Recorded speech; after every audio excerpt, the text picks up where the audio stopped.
Alright guys, today we are reviewing nothing.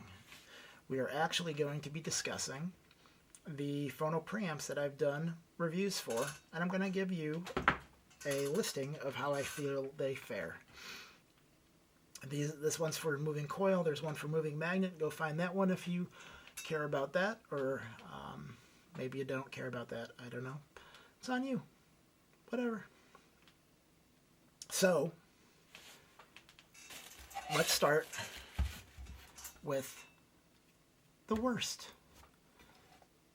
And again, oh wait, I should say, this is not a list, a definitive list of the best and the worst based on this. This is, everyone has different ears. This is based on my ears with my gear. Your gear and your ears might like something else.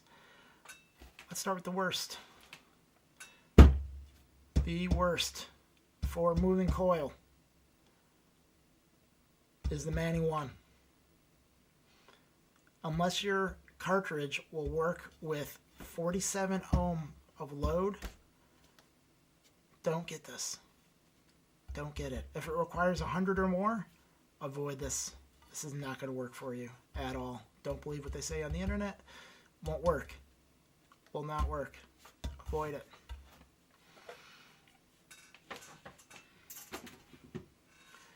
The next worst, this thing. This thing is also bad, but at least this kind of works because this has loading options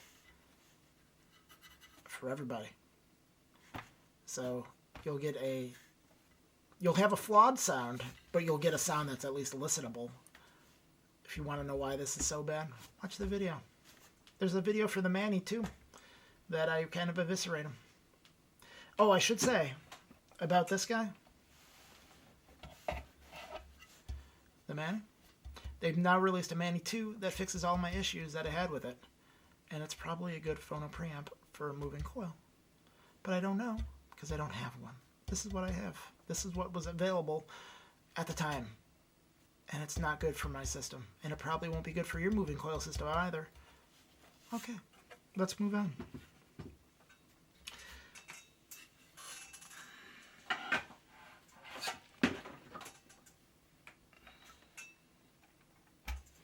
Boom. This guy for my moving coil system was not good, and I think that might be due to the loading options. You have 100 and you have 1,000 and you have nothing in between. And if there's a way to combine those to get something in between, I don't know, because the manual stinks.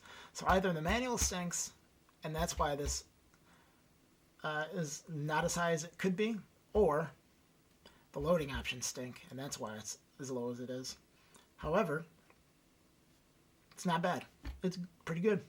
It's $400 though, and there's options that are better, at least on my system, than this one.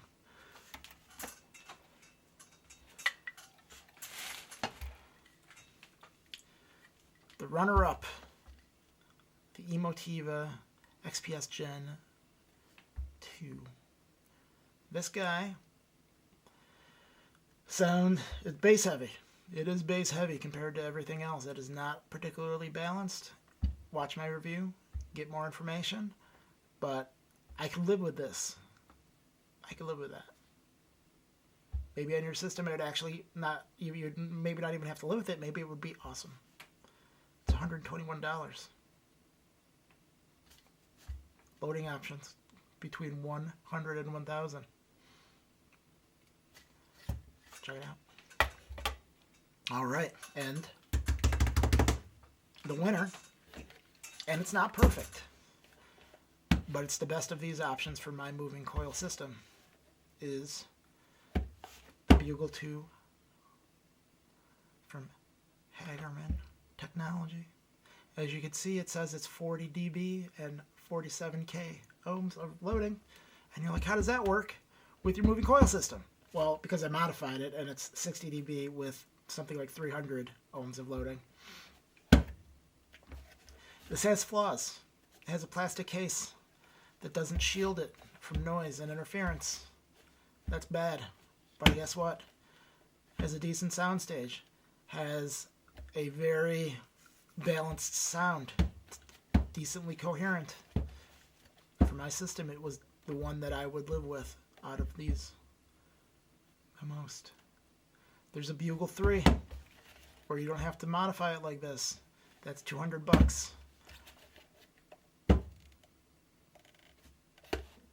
There you go. That's my list. Make your own list. Review your own stuff. Try them out. Your system's probably going to be different, but you might come to the same conclusion. Maybe you'll come to different conclusions.